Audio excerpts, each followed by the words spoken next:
Clan Otori, Across the Nightingale Floor. Karya Lian Han. Bagian 1.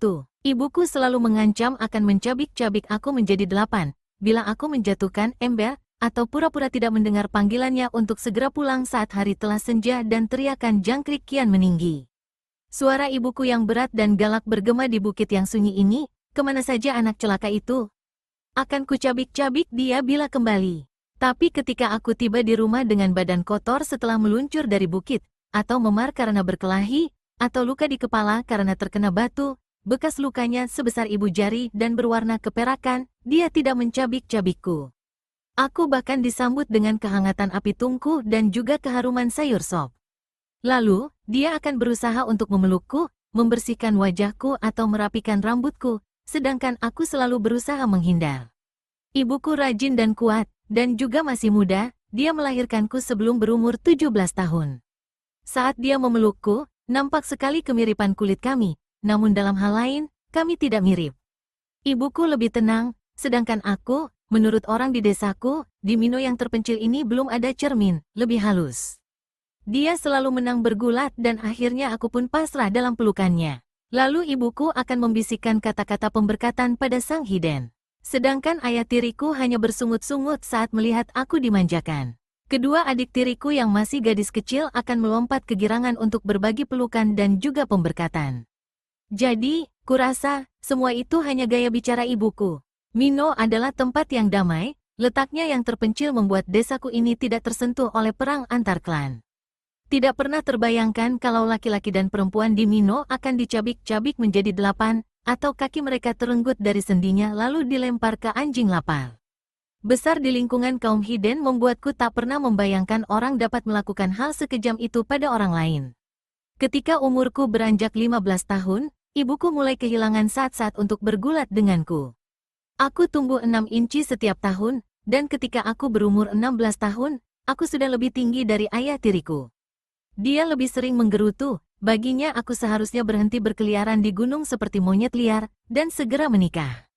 Aku tidak keberatan untuk menikah dengan gadis di desaku, dan bekerja lebih keras selama musim panas agar aku mendapatkan kedudukan. Tapi aku sulit menahan godaan untuk pergi ke gunung. Suatu sore, aku menyelinap pergi melalui rimbunan bambu yang tinggi, berbatang licin dan berdaun hijau. Lalu aku mulai menapaki jalan berbatu ke kuil Dewa Gunung, tempat penduduk desa meninggalkan sesajen berupa padi dan jeruk, tempat beberapa burung perkutut dan burung bulbul bernyanyi riang, tempat aku memandang musang dan kijang sambil mendengarkan jeritan pilu burung elang di atas kepalaku. Senja itu aku sedang berada di gunung, tepatnya di tempat jamur tumbuh dengan subur. Aku penuhi kantongku dengan jamur putih kecil mirip kapas, dan jamur jingga gelap mirip kipas. Ibuku pasti senang kalau melihat jamur yang kubawa, walaupun ayah tiriku pasti marah. Seakan aku sudah dapat merasakan kelezatan jamur-jamur ini. Ketika berlari menerobos pohon bambu dan muncul di sawah, di mana bunga lili merah musim gugur bermekaran, aku mencium bau hangus. Aku mendengar gonggongan anjing, seperti yang biasa mereka lakukan bila hari beranjak malam. Bau itu semakin kuat dan sangit. Ada beberapa pertanda yang membuat jantungku berdebar. Ada kebakaran. Kebakaran sering terjadi di desaku karena hampir semua rumah terbuat dari kayu atau jerami. Tapi, kali ini tidak ada teriakan atau bunyi ember yang dialihkan dari tangan ke tangan, atau suara tangisan dan sumpah serapah. Jangkrik tetap bernyanyi dengan nyaring seperti biasa, kodok pun seakan memanggil dari sawah. Di kejauhan, aku mendengar gemuruh guntur yang bergema di gunung. Udara terasa padat dan lembab. Keringat dingin menetes di keningku. Aku melompat saat melintasi selokan yang ada di ladang yang bertingkat-tingkat, lalu aku memandang ke bawah, ke arah rumah. Rumahku hilang, aku mendekat, kobaran api menjalar dan menjilati balok kayu. Tidak ada tanda-tanda keberadaan ibu atau adikku. Aku berusaha memanggil, namun lidahku terasa keluh. Asap tebal yang menyelimuti tubuhku membuat penglihatanku menjadi kabur. Seluruh desa terbakar, tapi kemana penduduk desa pergi? Kemudian aku mendengar jeritan. Jeritan itu berasal dari kuil, tempat sebagian besar rumah berkumpul. Jeritan itu mirip lolongan anjing yang kesakitan, kecuali lolongan itu mampu menyuarakan bahasa manusia. Ketika sadar kalau itu adalah doa kaum hiden, bulu kuduku berdiri. Dengan menyelinap bak hantu di antara rumah-rumah yang terbakar, aku berjalan ke asal suara. Desaku kini menjadi sunyi senyap. Tak dapat kubayangkan kemana penduduk desa pergi. Aku berusaha meyakinkan diriku bahwa mereka telah menyelamatkan diri. Ibu telah membawa adik-adikku ke tempat yang aman. Tak lama lagi aku akan bertemu mereka, setelah mencari asal suara tadi.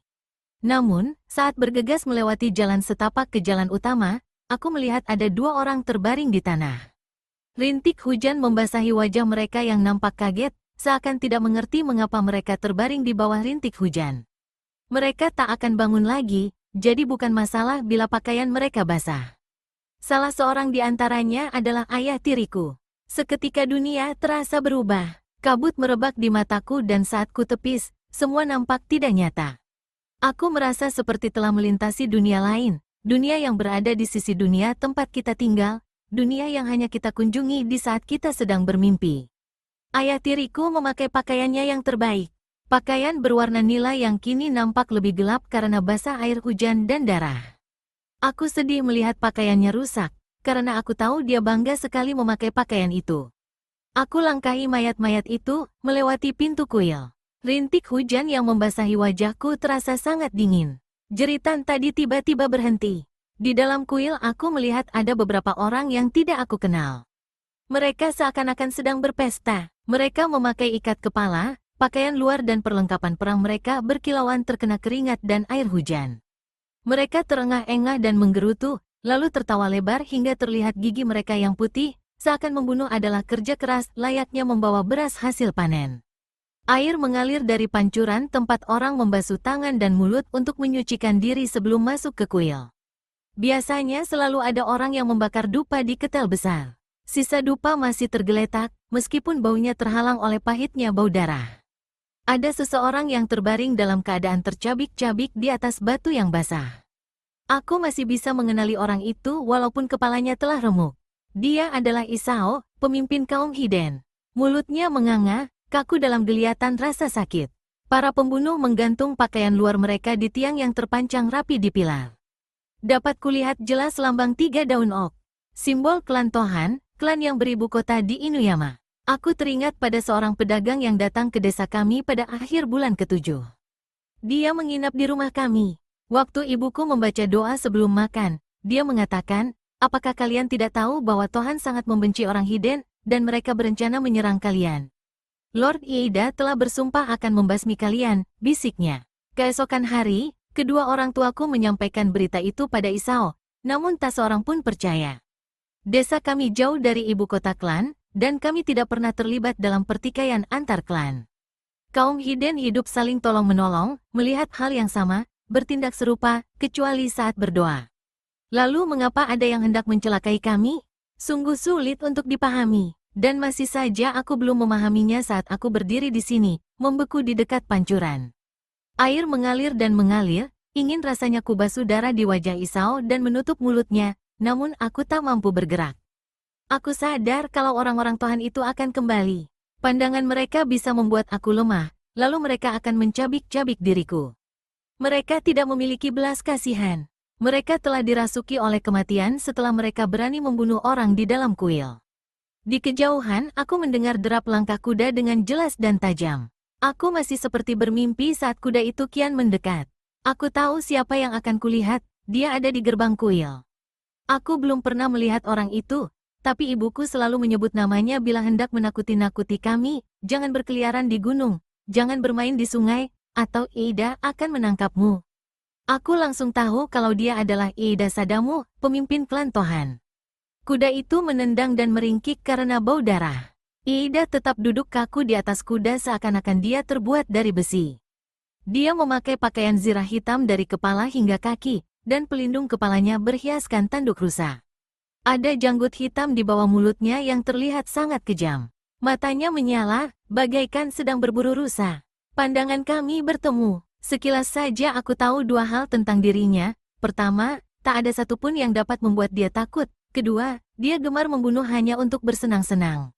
Saat ini dia sedang memandangku seakan aku tidak ada harapan lagi.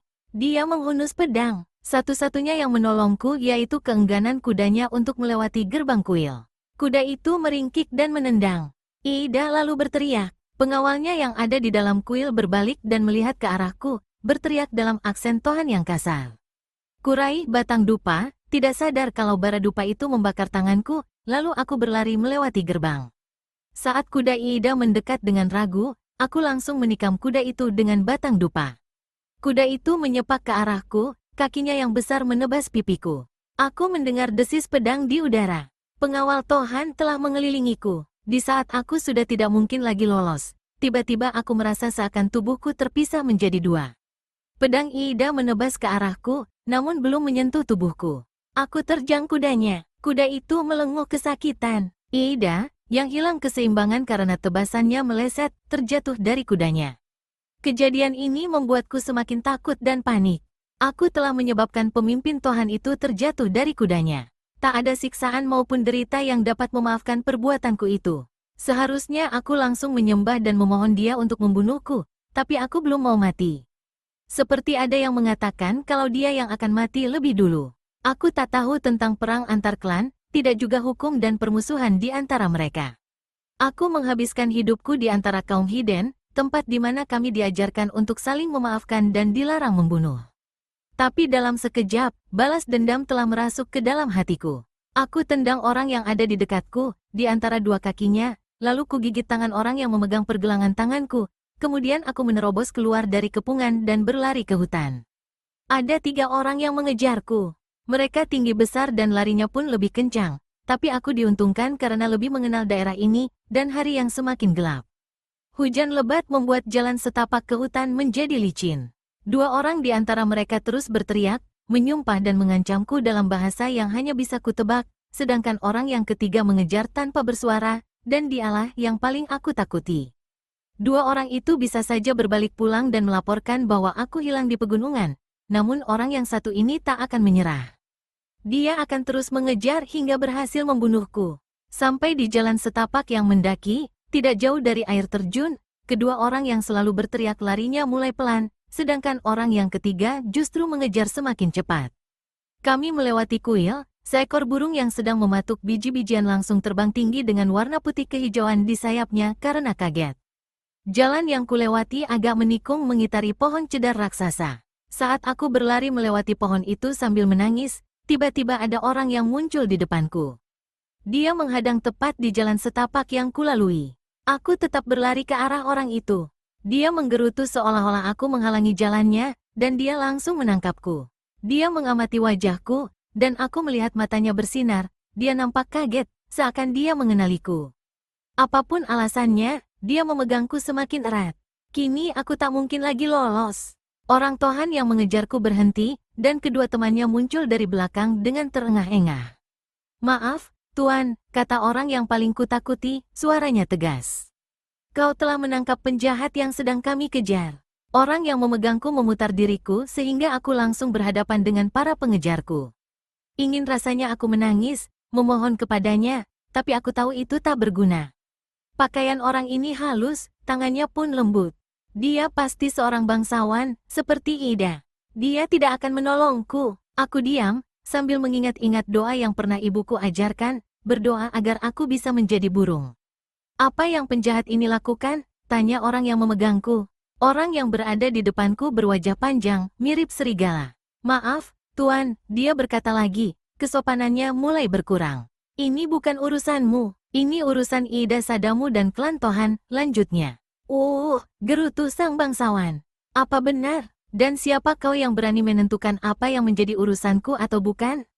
"Serahkan saja dia," laki-laki berwajah serigala itu berkata dengan geram. Kesopanannya kini sudah benar-benar hilang. Saat sang bangsawan melangkah maju, aku langsung sadar kalau dia tak akan menyerahkanku. Dengan gerakan lembut dia memutarku ke belakang punggungnya lalu melepasku. Dan untuk kedua kalinya, aku mendengar desis pedang petarung, seakan pedang adalah penyelamat. Si wajah serigala mencabut sebilah belati. 2 orang lainnya menggenggam tongkat. Sang bangsawan menggenggam pedang dengan kedua tangannya, mengelak dari pukulan tongkat, dan memenggal kepala salah seorang yang memegang tongkat. Lalu dengan secepat kilat dia dekati si wajah serigala dan menebas tangan kanan orang itu yang sedang memegang belati. Semua itu terjadi dalam sekejap. Terjadi di saat remang-remang dan rintik hujan. Meskipun ku pejamkan mata, tetap saja dapat kulihat kejadian itu secara rinci. Kepala yang telah terlepas dari badan itu menggelinding di lereng bukit dengan darah yang masih menyembur. Orang yang ketiga menjatuhkan tongkatnya, lalu lari sambil berteriak minta tolong. Si wajah serigala berlutut, berusaha menahan darah yang keluar dari sisa lengannya yang tertebas. Dia tidak mengerang ataupun bicara. Sang bangsawan membersihkan pedangnya, lalu dia masukkan ke dalam sarung yang melekat di sabuknya. "Mari," katanya padaku. Aku berdiri dalam keadaan gemetar, tak mampu bergerak. Orang ini muncul entah dari mana. Dia telah membunuh demi menolong diriku. Aku menyembah, berusaha mencari kata yang tepat untuk mengucapkan terima kasih padanya. "Bangunlah," katanya. "Tidak lama lagi mereka akan datang mengejar." Aku tak bisa pergi, aku berusaha bicara. "Aku harus mencari ibuku. Jangan sekarang, kita harus segera pergi." Dia menarikku berdiri, dan menyuruhku bergegas. Apa yang terjadi di bawah sana? Mereka membakar desa dan membunuh. Aku teringat ayah tiriku sehingga aku tidak mampu meneruskan ucapanku. "Hiden, ya," bisikku. "Ini terjadi di mana-mana. Ida membantai kaum Hiden. Kurasa kau salah seorang dari mereka?" "Ya." Aku menggigil kedinginan. Meskipun saat ini musim panas dan air hujan terasa hangat, tapi belum pernah aku kedinginan seperti sekarang ini. Bukan hanya itu alasan mereka mengejarku. Aku menyebabkan Lord Ida terjatuh dari kuda. Aku kagum saat melihat sang bangsawan tertawa. Kejadian itu patut dilihat, tapi juga menempatkan dirimu dalam bahaya. Penghinaan yang kau lakukan membuatnya ingin membunuhmu. Tapi kau aman bersamaku, tak akan kubiarkan Ida mengambilmu. Kau telah selamatkan aku, ujarku. Sejak saat ini, hidupku adalah milikmu. Entah mengapa, dia tertawa lagi. Kita terpaksa melakukan perjalanan jauh dalam keadaan lapar dan pakaian yang basah. Kita harus keluar dari wilayah ini sebelum fajar, sebelum mereka datang mengejar. Langkahnya begitu cepat sehingga aku terpaksa berlari sambil berharap kakiku tidak gemetar. Aku tak tahu siapa dia, namun aku ingin dia bangga dan tidak menyesal telah menyelamatkanku. "Namaku Otori Shigeru," dia berkata ketika jalan mulai menanjak. "Dari klan Otori di Hagi. Tapi, selama perjalanan ini aku tidak memakai nama itu, jadi jangan menyebut namaku. Hagi bagiku sama jauhnya seperti ke bulan, dan meskipun pernah mendengar tentang Otori, tapi aku tidak tahu apa-apa, selain mereka pernah dikalahkan Tohan dalam pertempuran dahsyat 10 tahun lalu di Aegahara." "Siapa namamu, Nak?" "Tomasu, nama yang umum di kalangan kaum Hiden. Sebaiknya kau ganti." Dia tak berbicara apapun selama beberapa lama, dan dalam gelap, dia berkata singkat, "Kau kuberi nama Takeo." Demikianlah, di antara air terjun dan puncak gunung, aku kehilangan namaku dan menjadi orang baru, dan menyatukan takdirku dengan Otori. Fajar menghampiri kami yang kedinginan dan kelaparan ketika tiba di Hinode. Desa ini terkenal dengan sumber air panasnya. Kini aku sudah jauh dari rumah, dan belum pernah aku sejauh ini. Aku pernah mendengar tentang Hinode dari cerita teman-temanku di desa, laki-lakinya sangat licik dan wanitanya panas seperti sumber air panas yang ada di desa ini. Namun aku belum pernah membuktikan kebenarannya. Di tempat ini hanya ada satu wanita yang kutemui, istri penjaga penginapan yang menyediakan makan. Aku malu pada penampilanku saat ini, dalam balutan pakaian usang yang penuh tambalan, sulit untuk mengatakan warna aslinya, kotor dan juga penuh noda darah. Aku kaget ketika Lord Otori menyuruhku tidur sekamar dengannya. Aku mengira dia akan menyuruhku tidur di istal, tapi tampaknya dia tak ingin aku jauh darinya. Dia menyuruh wanita di penginapan untuk mencucikan bajuku, dan mengantarku ke tempat pemandian air panas untuk membersihkan diri. Sewaktu kembali ke kamar, dalam keadaan mengantuk karena pengaruh air panas dan juga karena kurang tidur, sarapan pagi telah tersedia. Lord Otori yang sedang makan memberi isyarat padaku untuk bergabung. Aku berlutut di lantai dan membaca doa sebelum makan. "Jangan lakukan itu lagi," Lord Otori mengatakan dengan mulutnya yang penuh nasi dan acar. "Tak juga di saat kau sendiri. Kalau ingin tetap hidup, kau harus melupakan sebagian dari hidupmu. Itu semua telah berakhir." Dia menelan kemudian mengambil makanan lainnya untuk dimasukkan ke mulutnya. "Ada banyak alasan yang lebih pantas untuk mati. Menurutku, orang yang beriman harus berdoa. Aku yakin orang-orang di desaku berdoa sebelum mati." Saat aku teringat tatapan mata mereka yang kosong dan juga kaget, aku langsung berhenti berdoa. Selera makanku pun langsung hilang. "Makan," kata Lord Otori ketus. "Aku tidak mau menggendongmu sampai di Hagi." Aku memaksakan diri untuk makan agar dia tidak membenciku. Setelah makan, dia menyuruhku mengatakan pada istri penjaga penginapan untuk membentangkan alas tidur kami. Aku merasa tidak nyaman ketika memberi perintah pada wanita itu, bukan saja karena aku merasa dia akan tertawa lalu bertanya apakah tanganku sudah tidak berfungsi lagi, tetapi juga karena ada sesuatu yang terjadi pada suaraku. Suaraku hilang, seakan-akan lidahku terlalu lemah untuk mengungkapkan apa yang telah kulihat. Tapi, begitu pelayan itu mengerti maksudku, dia langsung membungkuk, seperti yang dia lakukan pada Lord Otori, dan langsung ke kamar untuk melakukan apa yang aku minta. Lord Otori berbaring sambil memejamkan mata. Dia langsung tertidur. Aku tidak bisa tidur. Pikiranku kacau, terguncang dan letih. Tanganku yang terbakar gemetar dan aku mendengar suara-suara yang ada di sekitarku dengan sangat jelas. Aku dapat mendengar percakapan yang ada di dapur, setiap bunyi yang berasal dari kota. Berulang kali pikiranku kembali ke ibu dan adik-adik kecilku. Aku meyakinkan diriku bahwa aku tidak melihat mayat mereka, sehingga mungkin saja mereka selamat, mereka pasti selamat. Semua penduduk desa sayang kepada ibuku. Dia tak akan dibunuh. Meskipun lahir di Hiden, ibuku bukan orang yang fanatik. Dia selalu menyalakan dupa di kuil dan membawa persembahan bagi dewa gunung. Tentu saja ibuku, yang memiliki raut wajah yang lebar dan tangan yang kasar serta kulit yang berwarna madu, masih hidup. Dia tidak mungkin terbaring dengan tatapan mata yang kosong dan terkejut, dan adik-adikku di sisinya. Air mataku merebak. Aku membenamkan wajah ke kasur dan berusaha menghapus air mata. Aku tak kuasa menahan pundak yang bergetar atau napasku yang menderu karena menangis. Lalu aku merasa ada tangan di pundakku dan Lord Otori berkata perlahan, kematian datang tiba-tiba, dan hidup juga singkat. Tidak ada yang bisa mengubahnya, tidak dengan doa ataupun mantra. Anak-anak boleh menangis, tapi laki-laki tak akan menangis. Seorang laki-laki harus bisa menahan tangisnya. Suaranya tertahan saat mengucapkan kalimat yang terakhir. Lord Otori pun nampak sedih seperti diriku. Dia meneteskan air mata, meskipun wajahnya mengeras. Aku tahu siapa yang kutangisi, namun aku tidak berani bertanya siapa yang dia tangisi. Aku pasti tertidur, karena aku bermimpi sedang di rumah, makan malam dengan memakai mangkuk kesayanganku. Di dalam sup yang sedang kumakan tampak ketam hitam, namun kemudian ketam itu melompat dan lari ke hutan. Aku mengejarnya, tapi sesudah itu aku tak tahu di mana aku berada. Aku berusaha berteriak, aku tersesat, namun ketam itu telah mencuri suaraku. Aku terbangun dari tidur karena Lord Otori mengguncang pundakku. Bangunlah, hujan telah reda. Sinar matahari menyadarkan aku bahwa hari telah siang. Ruangan ini tampak tertutup dan lembab. Bau kecut keluar dari tikar jerami yang kami gunakan sebagai alas tidur. Aku tak ingin dikejar Ida dengan ratusan prajuritnya hanya karena seorang bocah yang membuat dia terjatuh dari kuda, gerutu Lord Otori.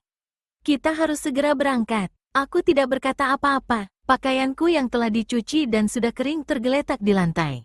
Aku memakai pakaian itu tanpa bersuara. Meskipun kau berani pada Ida Sadamu, tapi kau takut bicara padaku. Aku tidak takut. Aku hanya segan.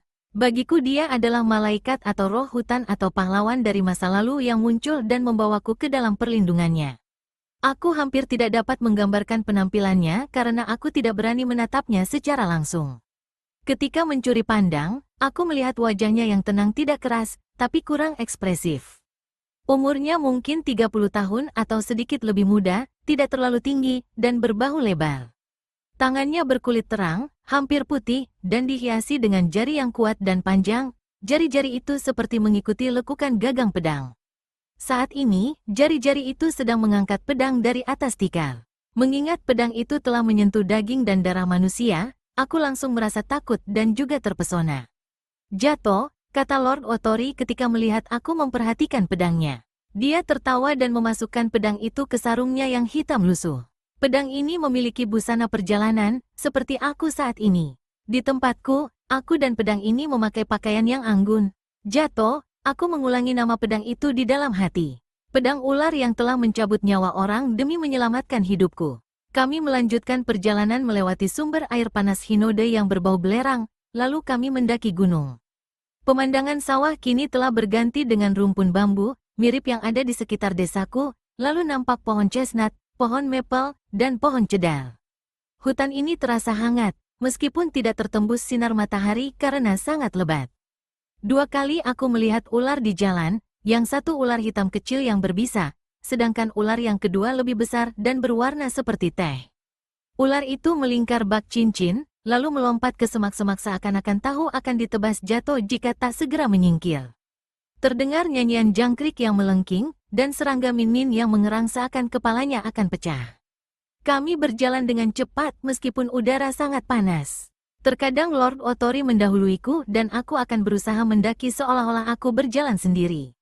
Aku hanya bisa mendengar langkah kakinya di depan, dan aku berhasil menyusulnya di atas puncak. Dari puncak bukit ini kami dapat melihat hutan dan gunung yang terbentang. Dia mengenal jalan di wilayah liar ini. Kami berjalan berhari-hari dan hanya tidur sebentar di malam hari, kadang menginap di rumah petani yang terpencil, ladang di gubuk kosong. Kami hanya berhenti ketika bertemu orang, seorang penebang pohon, dua gadis yang sedang mengumpulkan jamur dan langsung lari begitu melihat kami, serta seorang biarawan dalam perjalanan menuju kuil. Setelah beberapa hari melintasi punggung wilayah ini, masih ada beberapa lereng bukit yang harus didaki, meskipun lebih banyak jalan menurun. Laut mulai tampak jelas, awalnya hanya seperti kilauan, tapi kemudian terlihat seperti sutra. Pulau-pulau nampak seperti bukit yang tenggelam. Belum pernah aku melihat pemandangan seperti ini, dan tiada henti aku pandangi. Kadang laut itu nampak seperti tembok tinggi yang rubuh dan menutupi daratan. Luka bakar di tanganku mulai sembuh dengan meninggalkan warna keperakan yang melintang di telapak tangan kananku. Akhirnya kami berhenti di suatu tempat yang hanya pantas disebut kota kecil. Letaknya di jalan utama antara Inuyama dan tepi pantai. Di kota ini ada banyak penginapan dan rumah makan. Kota ini masuk dalam wilayah Tohan sehingga lambang daun ok berhelai 3 ada di mana-mana. Ini membuatku takut keluar dari penginapan. Aku dapat merasakan kalau orang-orang di penginapan ini telah mengenal Lord Otori. Penghormatan mereka terkesan dalam, sesuatu kesetiaan lama yang harus dirahasiakan. Mereka memperlakukan aku dengan penuh kasih sayang, meskipun aku hanya diam. Sudah beberapa hari aku tidak bicara, tidak juga pada Lord Otori. Nampaknya hal ini tidak mengganggunya. Dia sangat pendiam, sibuk dengan pikirannya sendiri. Kadang aku mencuri pandang padanya dan ternyata dia sedang melihatku dengan tatapan belas kasih. Dia seperti ingin mengatakan sesuatu, tapi dia hanya bersungut-sungut, tidak apa-apa, banyak hal yang tidak dapat dihindari. Pelayan di sini senang bergosip dan aku sering mendengarnya. Mereka tertarik pada seorang wanita yang datang menginap sehari sebelumnya. Mungkin wanita itu ke Inuyama untuk menemui Lord Iida. Dia hanya ditemani beberapa pelayan, dan bukan suami, saudara atau ayahnya.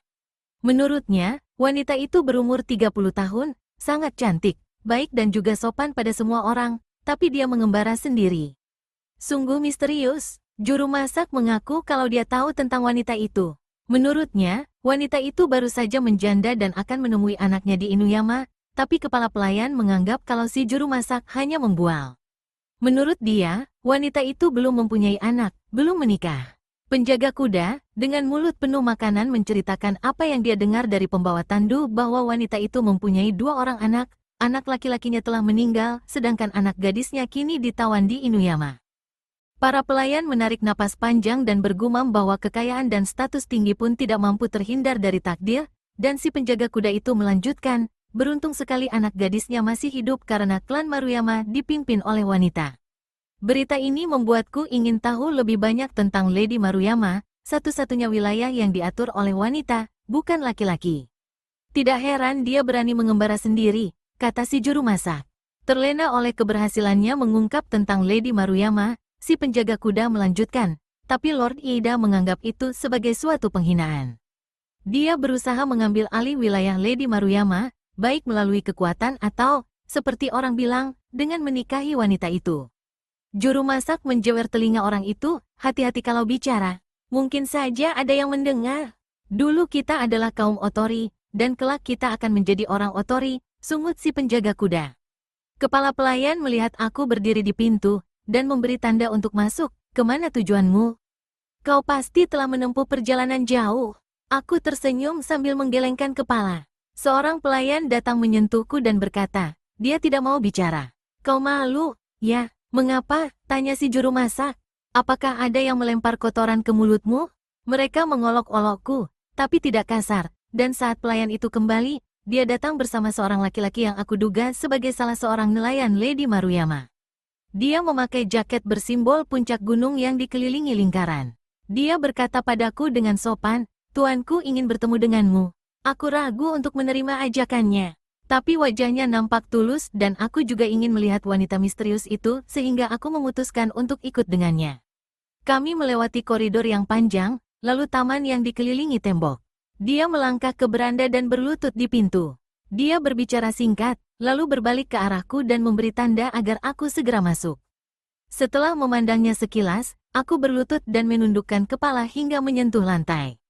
Aku merasakan kehadiran seorang ratu. Rambutnya yang hitam lembut menyentuh lantai dalam satu sapuan panjang. Kulitnya seputih salju. Kimononya berwarna krem gelap, gading, dan abu-abu lembut, serta dihiasi bordir berwarna merah dan juga merah muda. Dia tenang seperti sungai di gunung, namun tiba-tiba bayangan tentang ketenangannya itu berubah menjadi seperti jatuh, pedang ular dari baja yang tajam. Mereka mengatakan, "Kau tidak bisa bicara," dia berkata. Suaranya sebening dan sejelas air.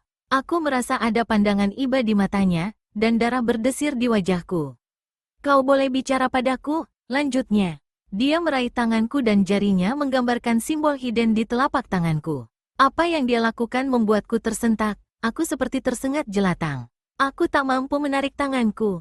"Ceritakan padaku apa yang telah kau lihat," dia berkata, kelembutan suaranya tidak berkurang meskipun nada bicaranya memaksa. Ketika aku masih juga tidak menjawab, dia berkata, "Pasti karena ulah Ida Sadamu, kan?" Tanpa sadar aku memandangnya. Dia tersenyum tanpa rasa senang. "Dan kau orang hidden," tambahnya. Lord Otori telah memperingatkanku untuk menyembunyikan jati diriku yang sebenarnya. Kupikir aku telah mengubur masa laluku bersama namaku, Tomasu. Tapi di hadapan wanita ini, aku merasa tak kuasa menghindar. Hampir saja aku menganggukkan kepala, ketika aku mendengar langkah Lord Otori melintasi taman. Aku mengenal langkah kakinya, dan aku tahu ada yang datang bersamanya, seorang wanita dan laki-laki yang tadi bicara padaku.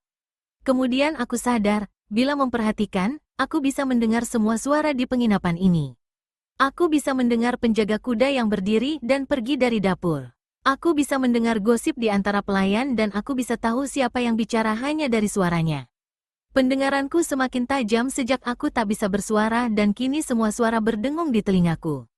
Semua bunyi dan suara membuat kepalaku sakit. Aku bertanya-tanya, apakah wanita di depanku ini adalah penyihir yang hendak menyihirku? Aku tak berani membohonginya, tapi aku tidak mampu bicara. Aku tertolong oleh kedatangan seorang wanita, dia masuk ke dalam ruangan kemudian berlutut dan berbicara perlahan pada Lady Maruyama, tuannya sedang mencari anak itu. "Suruh dia masuk," balas sang lady. "Dan, Sachi, maukah kau menyiapkan jamuan minum teh?"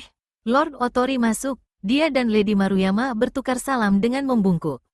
Mereka berbicara dengan sopan layaknya orang asing, sang lady tak menyebut namanya, tapi aku rasa mereka telah saling mengenal. "Pelayan mengatakan bahwa kau mengembara bersama seorang bocah," katanya. "Aku ingin melihatnya." "Ya, aku membawanya dari Hagi. Hanya dia yang selamat. Aku tak akan menyerahkan dia pada Sadamu." Lord Shigeru tampak seperti tidak ingin melanjutkan ucapannya lagi, tapi kemudian dia menambahkan, "Aku namakan dia Takeo." Lady Maruyama tersenyum, sekali ini dia benar-benar tersenyum. "Aku senang," katanya. "Wajahnya memang mirip, benarkah? Aku sependapat denganmu." Sachi datang dengan membawa nampan, ketel teh, dan sebuah mangkuk. Meskipun dalam keadaan membungkuk, aku dapat melihat Sachi meletakkan perlengkapan itu di atas karpet. Mangkuk itu memantulkan warna hijau hutan dan biru awan. "Suatu saat kalian akan mengunjungi rumah teh milik nenekku di Maruyama," ujar sang lady. "Di sana kalian akan disambut dengan upacara jamuan teh yang layak. Tapi saat ini kami hanya dapat menyediakan seadanya." Bau manis kepahit-pahitan tercium saat sang lady menuangkan air panas ke mangkuk. "Duduklah, Takeo," katanya. Setelah mengaduk teh hingga berbuih hijau, dia lalu berikan kepada Lord Otori yang menerima dengan dua tangan, memutarnya 3 kali lalu meminumnya. Setelah membersihkan bibir mangkuk dengan ibu jarinya, dia mengembalikan kepada lady sambil membungkuk. Sang lady mengisi lagi mangkuk dan dia berikan kepadaku. Aku meniru semua gerakan Lord Otori dengan hati-hati, mendekatkan mangkuk ke bibirku dan meminum cairan berbuih ini. Rasanya pahit, tapi dapat menjernihkan pikiran. Teh ini membuatku agak tenang. Belum pernah aku minum teh seperti ini di Mino, teh kami terbuat dari tumbuhan pegunungan. Ku bersihkan mangkuknya, lalu ku berikan pada Lady Maruyama sambil memberi hormat dengan kaku.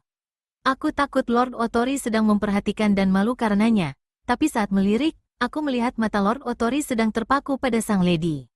Lady Maruyama meminum tehnya. Kami duduk dalam keheningan. Seperti ada sesuatu yang sakral di ruangan ini, seolah-olah kami sedang melakukan ritual makan di hiden.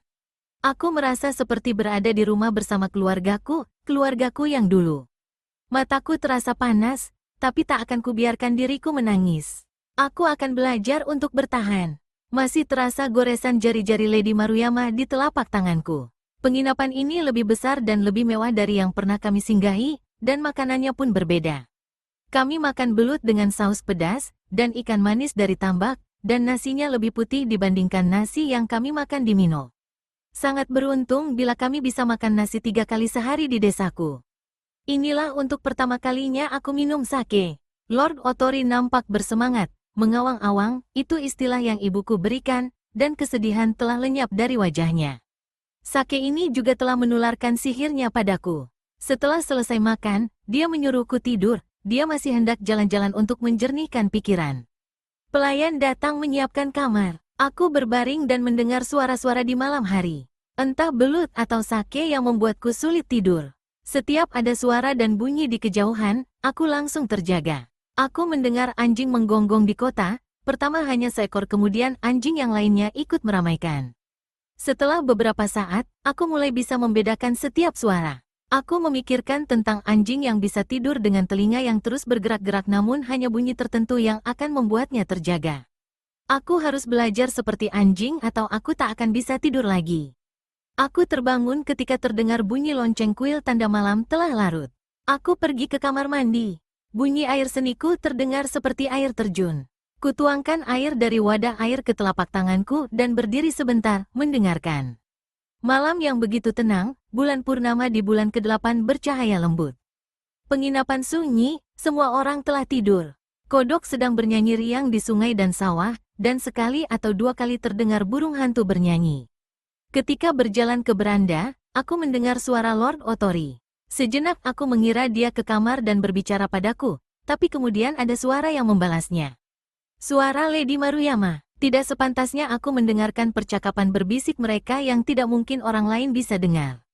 Aku berjalan ke kamar, menggeser pintu agar tertutup, lalu aku berbaring sambil berharap bisa segera tidur. Tapi pembicaraan mereka tidak mampu kuhindari, dan setiap kata dapat kudengar dengan jelas. Mereka berbincang tentang kisah kasih mereka, tentang pertemuan mereka yang sebelumnya, dan juga rencana mereka di masa depan. Banyak perkataan tertahan dan singkat, dan banyak juga yang tidak aku mengerti. Aku menangkap bahwa Lady dalam perjalanan ke ibu kota untuk mengunjungi anak gadisnya, dan dia takut dipaksa menerima lamaran Iida yang kesekian kalinya. Istri Iida sedang sakit dan diperkirakan tidak lama lagi akan meninggal. Satu-satunya anak laki-laki Iida, yang juga sakit, telah membuatnya kecewa. Kau tidak boleh menikah selain denganku, bisik Lord Otori, dan Lady Maruyama membalas. Hanya itu yang kuinginkan. Kau tahu itu, sang Lord pun bersumpah tak akan menikah atau tidur dengan wanita lain, selain dengan Lady Maruyama, dan dia menyebut beberapa strateginya, tapi dia tidak mengatakan secara terperinci. Aku mendengar dia menyebut namaku dan kurasa dia melibatkan diriku dalam rencananya. Aku tahu ada permusuhan antara Lord Otori dan Iida, semua kembali ke masa lalu saat terjadi pertempuran di Yaegahara. Kita akan mati di hari yang sama, kata Lord Otori. Aku tidak bisa hidup tanpa dirimu. Kini bisikan mereka berubah menjadi suara gairah antara laki-laki dan wanita. Aku menutup kedua telingaku dengan jari. Aku mengerti tentang gairah, tapi aku tak tahu apapun tentang cinta. Aku bersumpah tak akan mengatakan apa yang kudengar. Akan kujaga rahasia ini layaknya seorang hiden menjaga rahasia mereka. Aku bersyukur tak bisa bicara. Keesokan harinya aku tidak bertemu sang lady lagi. Kami melanjutkan perjalanan tidak lama setelah matahari terbit. Pelayan penginapan membekali kami dengan teh, nasi, dan sop. Salah seorang di antara mereka bahkan menyiapkan makanan sambil menguap. Dia lalu meminta maaf kepadaku dan tertawa. Dia adalah wanita yang menyentuh lenganku kemarin, dan ketika kami hendak berangkat, dia menangis, "Selamat jalan, Tuan Muda. Selamat berkelana, jangan lupakan kami." Ingin rasanya aku menginap semalam lagi. Lord Otori tertawa, menggodaku dan berkata kalau dia terpaksa harus melindungiku dari para wanita di Hagi. Meskipun tidak tidur semalaman, tetapi dia tetap bersemangat. Dia melangkah dengan penuh semangat. Saat di perjalanan, aku mengira kami akan melewati pos perbatasan di Yamagata. Ternyata kami keluar dari kota, mengikuti sungai yang lebih kecil dari sungai yang mengalir di sisi jalan utama. Sungai kecil itu mengalir deras dan kemudian menyempit di antara bebatuan. Sekali lagi kami mendaki gunung.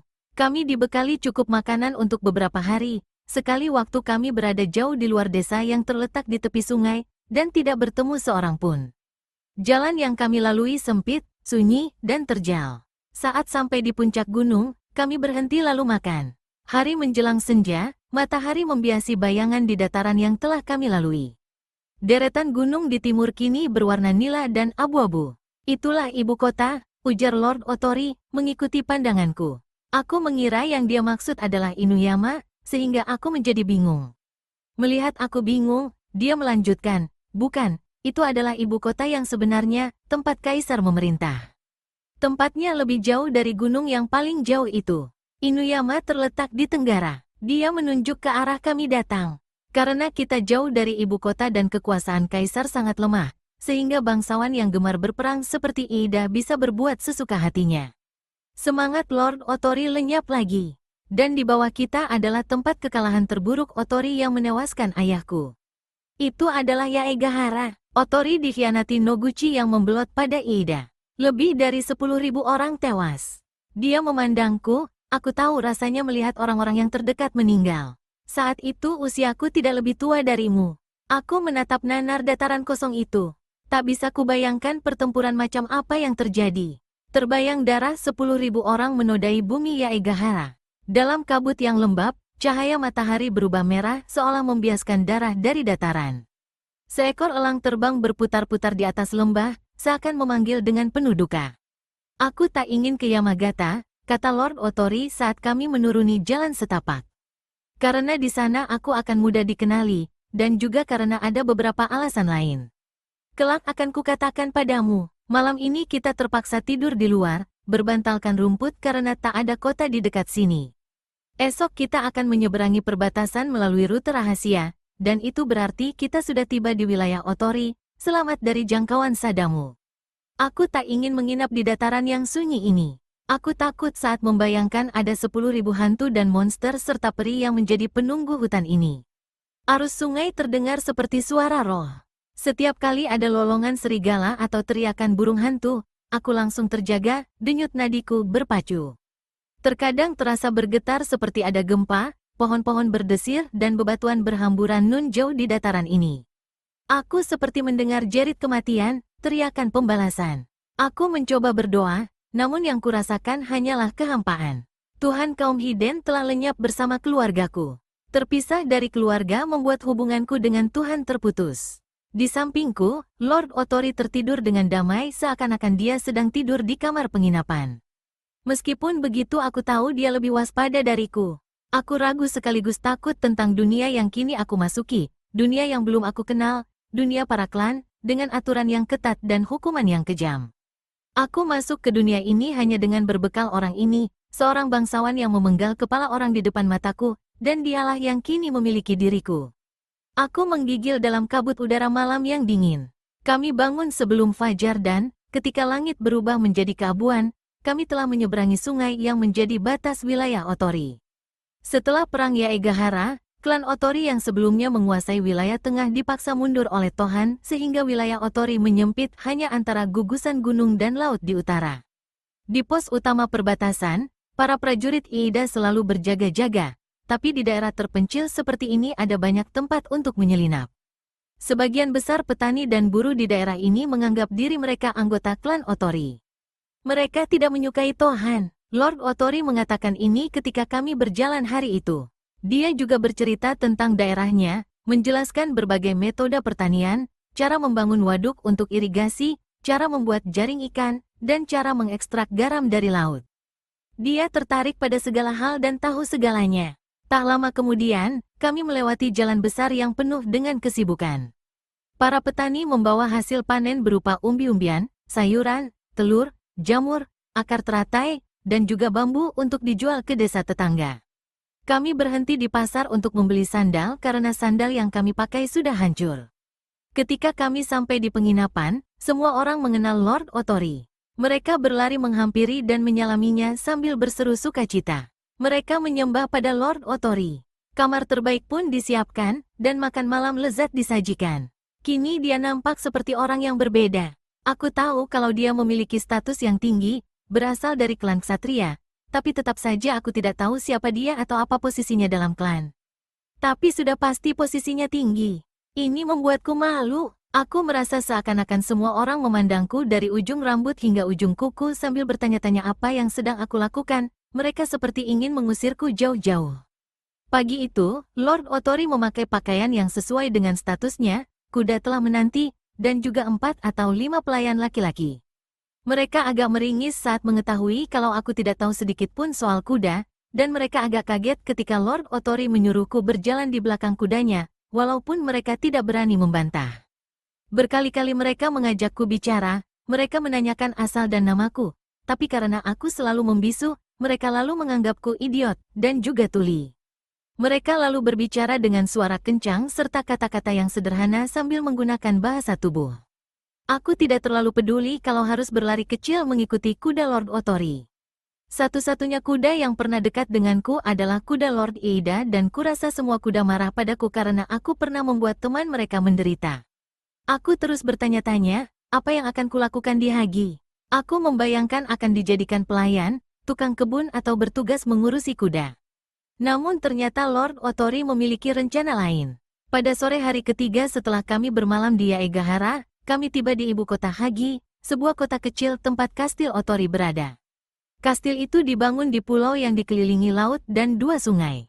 Ada jembatan batu yang menghubungkan daratan dengan kastil. Jembatan yang sangat panjang, jembatan itu memiliki 4 tiang penyangga dari batu yang tersusun rapi. Kurasa jembatan ini dibangun dengan sihir, dan saat kuda melangkah ke jembatan, aku memejamkan mata. Gemuruh sungai seperti bunyi guntur di telingaku, dan di kejauhan aku mendengar sesuatu yang berbeda, sesuatu yang membuatku gemetar. Saat di tengah jembatan, Lord Otori memanggilku. Aku menyalip dari belakang kuda ke tempat dia berhenti. Ada batu besar yang disusun seperti dinding.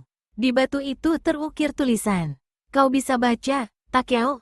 Aku menggelengkan kepala. Sungguh malang nasibmu. Kau harus belajar. Dia tertawa, dan kurasa gurumu akan membuatmu menderita. Kau pasti akan menyesal telah meninggalkan kehidupan liarmu di gunung. Dia membacakan tulisan itu dengan lantang, klan Otori menjunjung tinggi keadilan dan kesetiaan. Ketidakadilan dan pengkhianatan harus berhati-hati. Di bawah tulisan itu tergambar lambang burung bangau. Aku terus berjalan di samping kudanya hingga tiba di ujung jembatan. Orang yang membangun jembatan ini dikubur hidup-hidup di bawah batu besar itu, kata Lord Otori tanpa ekspresi, agar dia tidak bisa membuat jembatan yang seperti ini lagi, dan dia pun bisa menjaga jembatan ini selamanya. Kau dapat mendengar arwahnya berbicara dengan sungai di malam hari. Membayangkan ada hantu yang sedih terpenjara di bangunan indah yang dia bangun sendiri membuat aku merinding. Tapi begitu sampai di kota tempat kastil klan Otori, suara kematian berganti dengan hiruk-pikuk suara kehidupan. Hagi adalah kota besar pertama yang pernah aku kunjungi. Bagiku kota ini tidak berujung dan sangat memusingkan. Kepalaku penuh dengan berbagai suara, teriakan para pedagang jalanan, bunyi mesin tenun dari dalam rumah yang sempit, tukang batu yang sedang menempa, geraman suara gergaji, dan banyak lagi bunyi yang belum pernah aku dengar sebelumnya. Jalanan penuh dengan kuli, bau tanah lempung dan tempat pembakaran menusuk hidung. Inilah pertama kali aku mendengar bunyi gerobak atau gemuruh bunyi tungku tukang besi. Sayup-sayup aku juga mendengar percakapan, caci maki dan tawa, dan tidak ketinggalan, bau busuk sampah yang selalu hadir. Di kejauhan terlihat kastil yang dibangun membelakangi lautan. Aku mengira kastil itu yang menjadi tujuan kami, dan semangatku langsung lenyap melihat kesuramannya. Tapi ternyata kami memutar ke arah timur, mengikuti sungai Nishigawa yang bermuara di Higashigawa. Di sebelah kiri kami terbentang wilayah yang ada jalan berliku serta kanal yang dikelilingi sejumlah rumah besar. Matahari bersembunyi di balik awan gelap dan kini mulai tercium bau hujan. Langkah kuda kian cepat, seakan tahu kalau kami hampir sampai di tujuan. Di ujung jalan, ada sebuah gerbang besar terbuka. Beberapa pengawal keluar dari pos jaga lalu berlutut, membungkuk saat kami lewat. Kuda Lord Otori merendahkan kepala dan menggosok-gosokkan moncongnya padaku dengan kasar. Kemudian kuda itu meringkik dan kuda lain yang ada di istal membalasnya.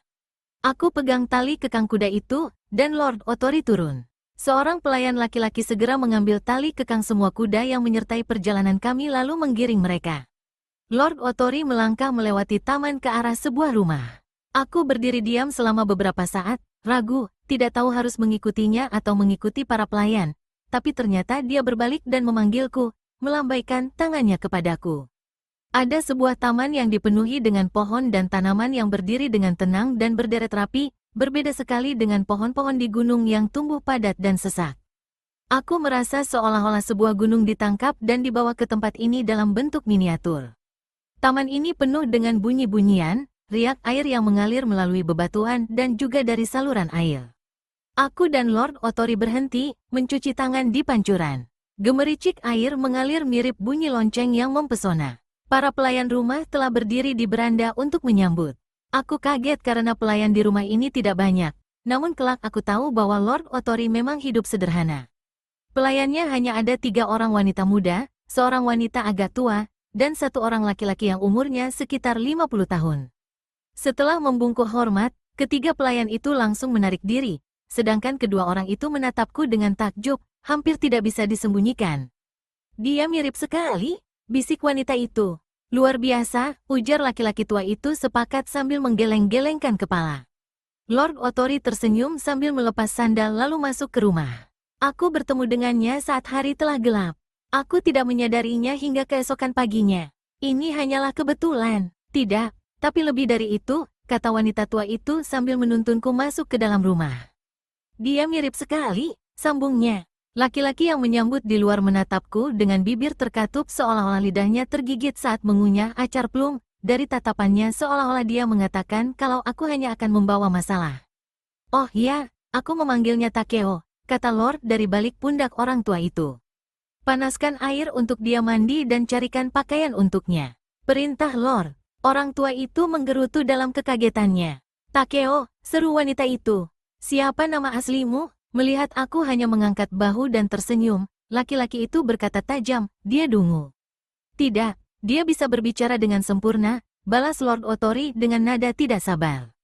Dia pernah berbicara kepadaku, tapi ada kejadian mengerikan yang membuat dia tidak bisa bicara. Kelak dia pasti bisa bicara lagi. Tentu saja, ujar wanita itu sambil tersenyum dan mengangguk ke arahku.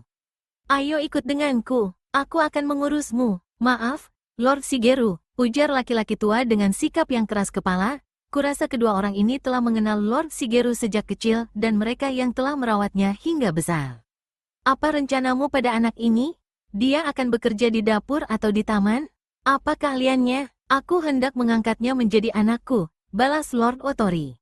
Urus prosedurnya besok, Ichiro. Suasana hening. Ichiro keheranan. Chiyo berusaha untuk tidak tersenyum. Kemudian Chiyo dan Ichiro berbicara secara bersamaan.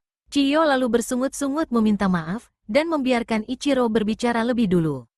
Sungguh tak terduga, ucapnya gusar. Kau telah merencanakan semua ini? Tidak, ini hanya kebetulan. Kau tahu aku sangat berduka setelah kematian adikku dan aku berusaha menutupi kesedihanku dengan pergi mengembara. Kesedihanku berkurang sejak bertemu anak ini. Chiyo melipat kedua tangannya di dada dan berkata, takdir telah mengirimnya untukmu.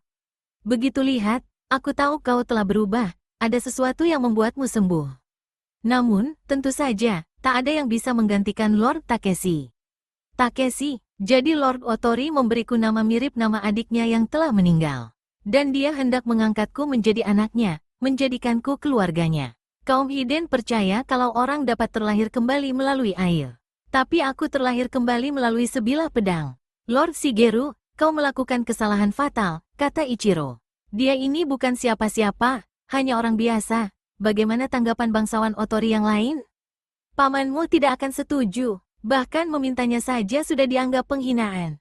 Lihat dia, kata Lord Otori. Siapapun orang tuanya, pastilah bukan dari orang biasa.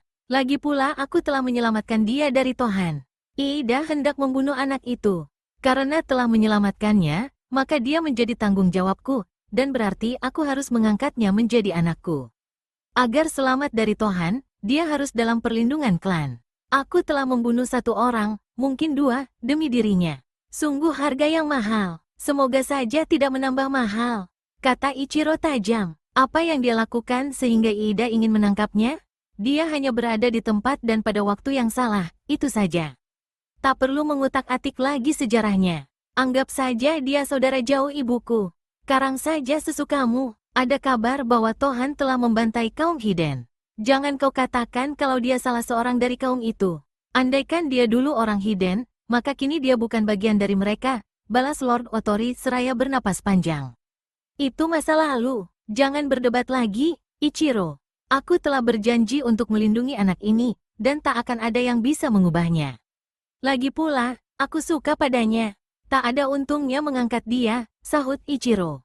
Mereka saling berpandangan. Tangan Lord Otori membuat gerakan tak sabar, dan Ichiro menurunkan pandangannya, membungkuk hormat dengan enggan.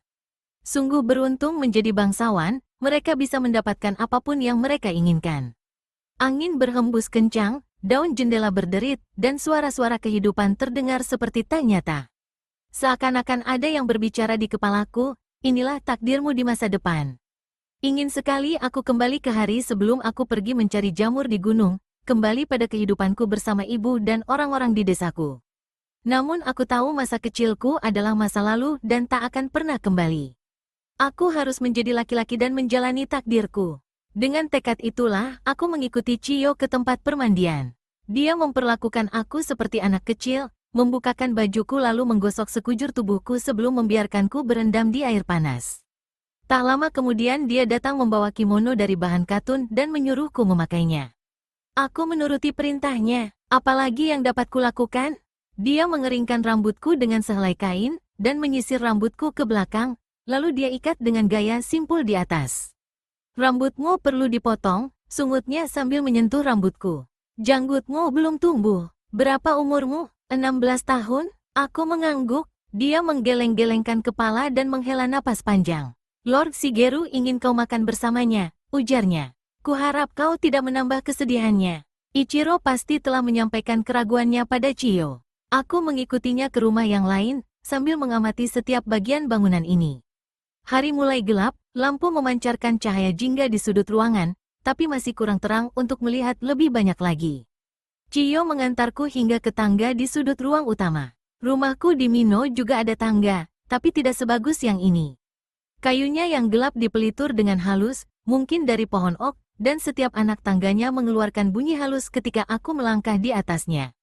Tangga ini seperti dibangun dengan sihir, dan rasanya dapat kudengar suara orang yang membuatnya.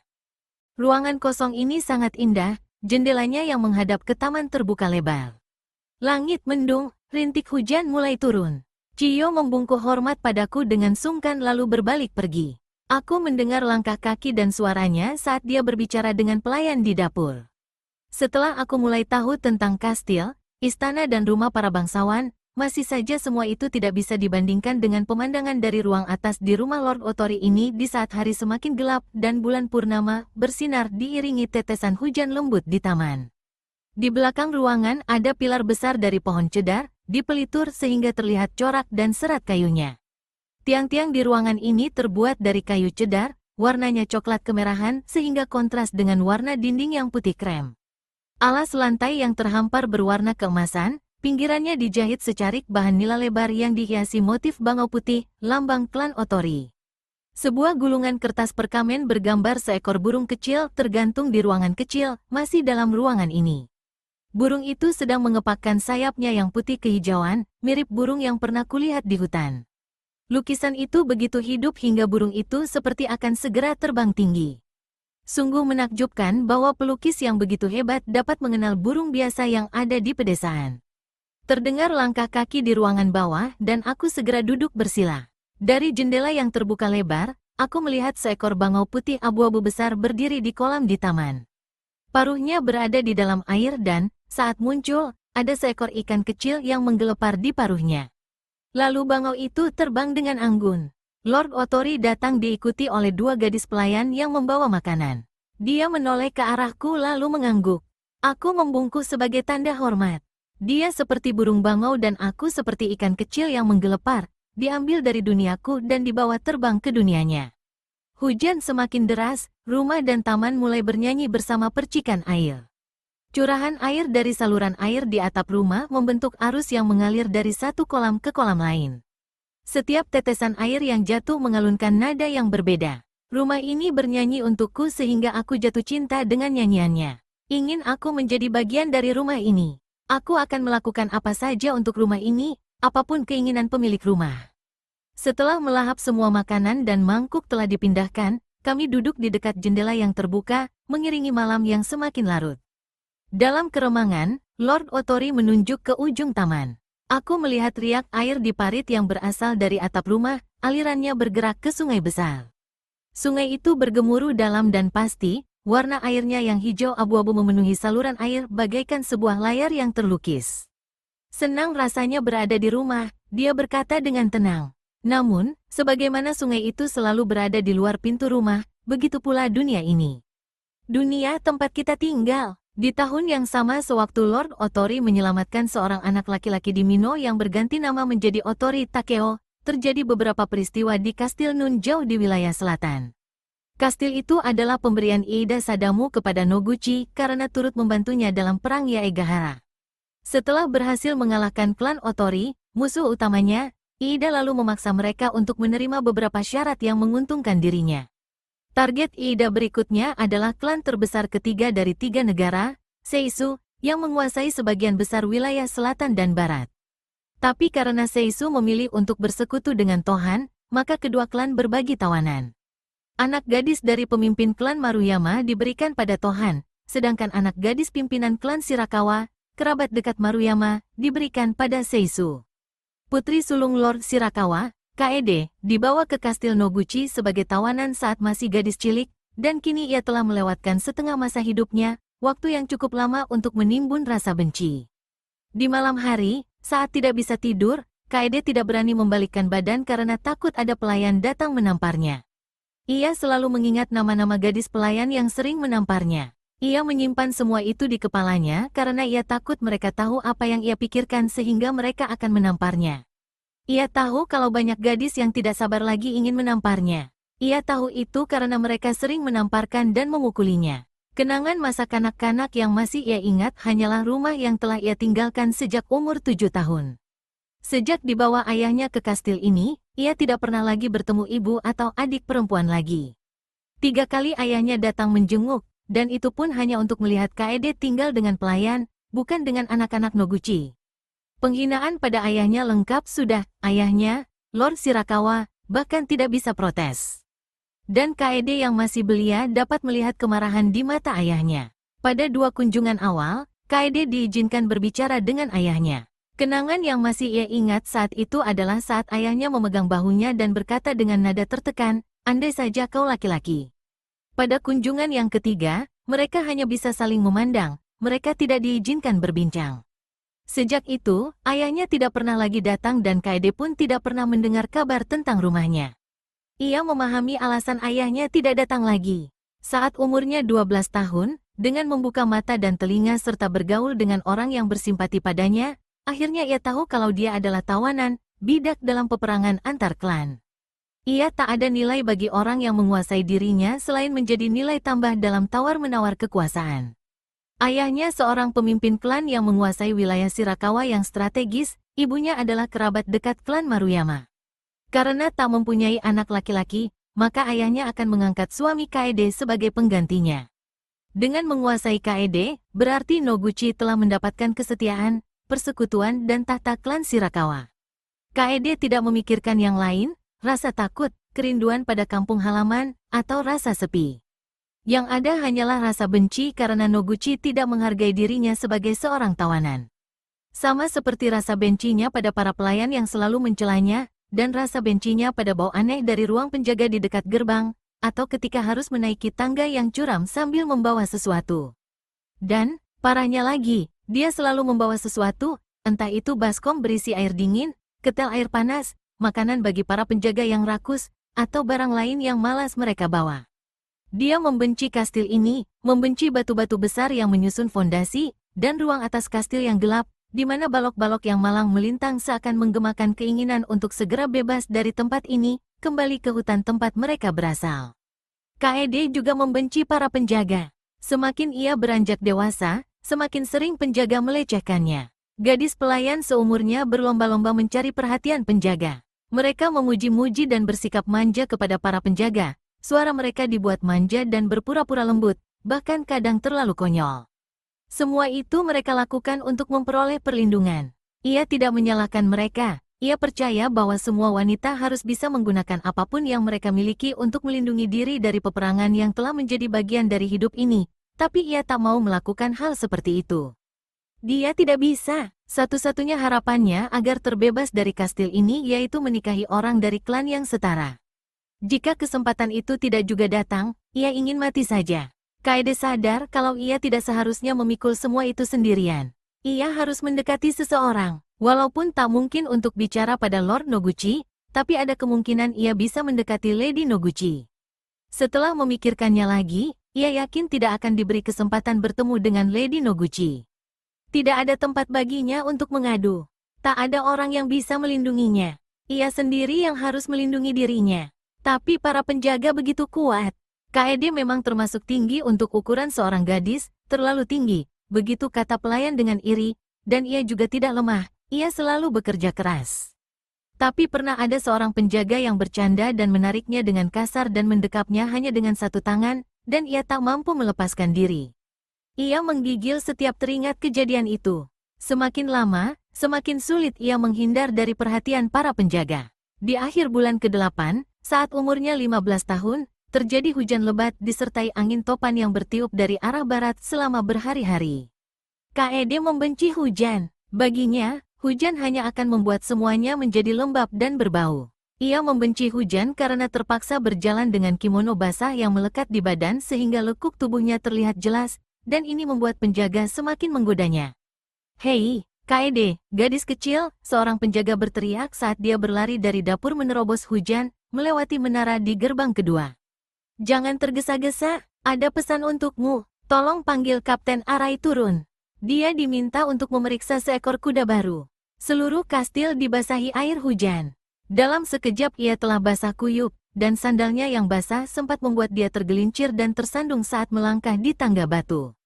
Namun ia tidak mengeluh karena Arai adalah satu-satunya orang yang tidak ia benci. Arai selalu sopan, tidak pernah mencela atau melecehkan dirinya. KED tahu bahwa tanah kekuasaan Arai berbatasan dengan wilayah ayahnya, tidak heran bila gaya bicara Arai beraksen wilayah barat yang halus seperti dirinya. "Hei, KED," tegur penjaga lain saat melihat KED berlari ke menara utama. "Kau selalu berlari, berhentilah dan mari kita bicara." Ketika KED mengabaikan ajakan penjaga itu dan terus menaiki anak tangga, penjaga itu berteriak lagi, "Mereka mengatakan bahwa kau laki-laki. Kemarilah dan buktikan bahwa kau perempuan." "Bodoh," gerutu KED, ia terpeleset saat melangkah ke anak tangga kedua. Para penjaga di lantai atas sedang bermain judi dengan menggunakan sebilah belati. Arai langsung berlari dan menyapa dengan sopan begitu melihat KED datang. "Lady Shirakawa." Kapten Arai memiliki postur yang besar, berpenampilan menarik dan mata yang nampak cerdas. KED menyampaikan pesan kepadanya. Arai mengucapkan terima kasih dan menatap KED sejenak seperti hendak mengatakan sesuatu, tapi kemudian dia berubah pikiran. Arai menuruni tangga dengan tergesa-gesa. KED berdiri mematung, memandang keluar jendela. Hembusan angin dari gunung terasa dingin dan lembab. Pemandangan di luar hampir tertutup kabut, namun ia masih dapat melihat rumah Lord Noguchi di bawah menara. Ia membayangkan dirinya tinggal di rumah itu, bukan berlarian ke sana kemari dalam hujan untuk memanggil orang. "Jika Lady Shirakawa hendak menunggu hujan reda, lebih baik bergabung bersama kami," ajak seorang penjaga sambil menepuk punggungnya. "Jangan sentuh aku," seru KED marah. Si penjaga tertawa. KED takut membayangkan suasana hati mereka yang jenuh dan tertekan, muak pada hujan karena hanya berjaga-jaga dan menunggu, dan tidak dapat melakukan apa-apa. "Oh, Kapten lupa membawa belatinya," salah seorang penjaga berkata. "KED, cepat kejar dia." KED mengambil belati itu dengan tangan kiri, menimbang-nimbang berat serta ukurannya. "Dia tampak berbahaya," canda seorang penjaga. "Jangan sampai melukai dirimu, gadis kecil." KED segera menuruni tangga, namun Arai telah keluar dari menara. Ketika mendengar suara Arai di taman, ia hendak mengejarnya, tapi belum sempat ia keluar menara, penjaga yang tadi menegurnya keluar dari pos jaga. Kaede berhenti, ia sembunyikan belati di belakang punggungnya. Penjaga itu berdiri tepat di depannya, sangat dekat, dan membelakangi cahaya keabu-abuan yang datang dari luar menara. Ayolah Kaede, tunjukkan bahwa kau bukan laki-laki. Dengan kasar, penjaga itu meraih tangan kanan Kaede dan menariknya sambil menekan satu kakinya di antara kedua kaki Kaede, memaksa paha Kaede agar terbuka. Tanpa pikir panjang Kaede menikam belati yang ada di tangan kirinya ke leher orang itu. Seketika itu juga si penjaga berteriak lalu melepaskan Kaede, kedua tangan penjaga itu memegang lehernya dan menatap Kaede dengan mata terbelalak. Penjaga itu tidak terluka parah, tapi darah mengucur dengan deras. Kaede tidak mempercayai apa yang ia perbuat. Aku pasti mati, pikirnya. Seiring dengan teriakan minta tolong si penjaga, Arai datang. Sekilas Arai mengamati situasi, merebut belati dari tangan Kaede, dan langsung menggorok leher si penjaga. Penjaga itu pun jatuh dengan terseguk. Arai menarik Kaede keluar, dan di bawah guyuran air hujan dia berbisik, penjaga itu hendak memperkosa dirimu. Aku datang dan membunuhnya. Begitulah kejadiannya. Bila kau tak ingin kita berdua mati. Kaede mengangguk. Ia telah menusuk seorang penjaga sedangkan Arai telah meninggalkan belatinya, dua pelanggaran yang tidak termaafkan. Kini Arai telah melenyapkan saksi. Bukannya takut atas kematian si penjaga, Kaede bahkan merasa gembira. Semoga mereka semua mati, pikirnya, klan Noguchi, Tohan, dan seluruh klan. Akan kukabarkan ini kepada pimpinannya, Lady Shirakawa, ujar Arai. Seharusnya kau tidak dibiarkan tanpa perlindungan. Lalu dia menambahkan, laki-laki terhormat tak akan melakukan hal itu. Arai berteriak ke atas menara untuk memanggil pengawal, lalu berkata pada Kaede, jangan lupa, aku telah menyelamatkan nyawamu. Kaede menatapnya lurus. Jangan lupa juga, belati itu milikmu, jawabnya. Arai tersenyum kecut, kalau begitu, nasibku ada di tanganmu dan nasibmu ada di tanganku. Bagaimana dengan mereka? Tanya Kaede ketika mendengar langkah kaki penjaga di tangga. Mereka tahu aku yang membawa belati.